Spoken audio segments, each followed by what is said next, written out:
In the Impact segment tonight, does the president know how to fight Islamic terror? In a stunning move, Mr. Obama is being fiercely criticized over his Syria policy from people within his own administration. Dozens of U.S. diplomats are breaking ranks with the president, calling for airstrikes against the Syrian government. Richard Engel, NBC's chief foreign correspondent, is in Istanbul this morning. Richard, good morning. This seems quite remarkable to have such an open break with the president from his own administration. I think it expresses the deep frustration that is even within the State Department about the current U.S. policy in Syria. Don't forget, 400,000 people have been killed in this 5-year conflict. Well, that follows an amazing contrast between President Obama and CIA Director John Brennan over where things stand with ISIS. ISIL is under more pressure than ever before. ISIL continues to lose key leaders. Our efforts have not reduced the group's terrorism capability and global reach. The resources needed for terrorism are very modest, and the group would have to suffer even heavier losses on territory, manpower, and money for its terrorist capacity to decline significantly. Joining us now to analyze from Washington, David Tafuri, a former State Department official, and with us in studio, Ryan Mauro of the Clarion Project. David, you saw it right there. President Obama says one thing, John Brennan says another on several occasions with regard to Syria. Now within the State Department, some 50 people signed a memo saying our Syria policy is all messed up. He doesn't know what he's doing. Well, I don't see a disagreement between Obama and Brennan. Really? Obama is saying, you don't see a disagreement? No, there's not a disagreement. President Obama says let's bring more refugees, and Brennan says, by the way, this refugee program, ISIS fighters may actually be coming in through that program, for one. What President Obama is saying is true, which is we are making progress against ISIS in certain aspects. We've taken back territory. We've taken out leaders. We've reduced the number of fighters, and we're making an impact on the ground, on the battlefront in Iraq and Syria. What Brennan is saying, that doesn't mean there's still not a terrorist threat. Of course there is.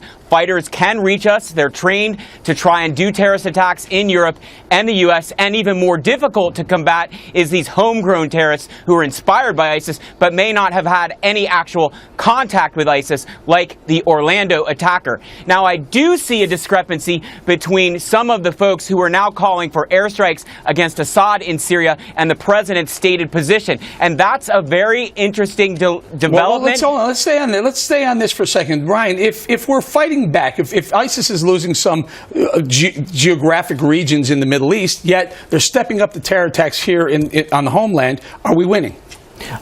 I would say that we are making progress, and Brennan did say that, but President Obama is overselling it. And the problem there is that allows ISIS to beat expectations. And when they beat expectations, it's viewed as success that is an endorsement from Allah. And so we need to change that. And the only way you change that is that you smash their sites in Raqqa, you smash their sites in their ideological capital of Dabiq, and you hit them so hard that they wonder why Allah ditched them. And that can happen. If they lose, it's viewed as Allah taking the blessing away, and that's how you fight an ideological war. Now, David, we talked about John Brennan having a little bit of differences with President Obama on whether we're winning and what are the methods that ISIS will be attacking us. But also, James Comey had differences of opinion with President Obama whether or not we're winning. He said we have over 1,000 open investigations on homegrown terror right here. Yet President Obama, you listen to him, things are going in the right direction. Again, he didn't directly contradict the president. This is a complicated situation. The battle against ISIS has many fronts. There's the front in Iraq and in Syria. There's the home front protecting us from terrorists. There's the capability of shutting them off from social media so that they can't recruit new forces. And we have to look at each separately. We are making some progress in Iraq, and in Syria. You're talking about the progress in land in Iraq and Syria. We've taken out leaders. You admit we're losing ground here with the homegrown terror going on in the United States, and also I have not admitted that. Well, Brennan did. Brennan said we have a problem here. He also said we have a problem with what you just pointed out. Brennan did not say we're being explosion of people being radicalized here in the United States within. In other words, they're born here and they're becoming radicalized right here.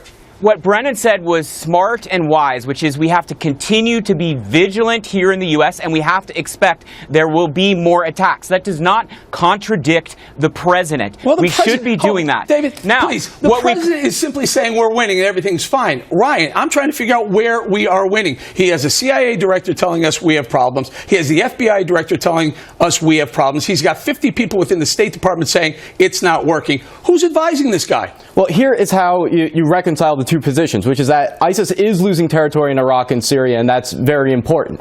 But, as Brennan said, it has not resulted in a reduction of their terrorist capability, and that goes back to the ideology. That's why it's so important to identify the threat as you know Islamism. what you're saying? You're saying you're a football team, and you're gaining all these yards, but you're never getting in the end zone, and the other team is still scoring. Right, so they're still going to win the game. Right, so it's incomplete, and that's the point I'm trying to make, is that it's very important that you take territory away, and you take away that momentum so that they can't claim to be successful. But if you're not going after the Islamist ideology as a whole, which is held by groups besides ISIS, then you're not going to get at what creates ISIS. You will destroy ISIS, it will be replaced the next day by another group. David, I'll use the same analogy with you. Our team is definitely scoring more. We're gaining more yards on the football field, but they have more touchdowns. They're winning, yet our president, our coach says, guess what, guys, we're winning. We're not.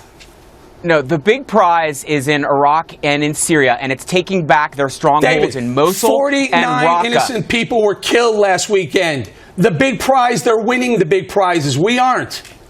We can't stop every attack here, unfortunately. We wish we could, and we especially cannot stop every homegrown terrorist attack when we don't even know that they are sympathizing with ISIS, that they've connected with ISIS, and that they're planning to do an attack like this. We need to try, we need to do better, but let's look at the real prize, which is in Iraq and in Syria, and taking them out of their strongholds, and we're making progress. Have we gotten the touchdown there yet? No, we have not. Can we do a better job? We need to start putting some points on the board, We have to do a better job of arming and supporting the indigenous forces on the ground in Iraq and Syria so we can take back those cities, Muslim allies and that which should have be the been plan. ignored for far too long. All right, I got to go right now. Gentlemen, thank you very much.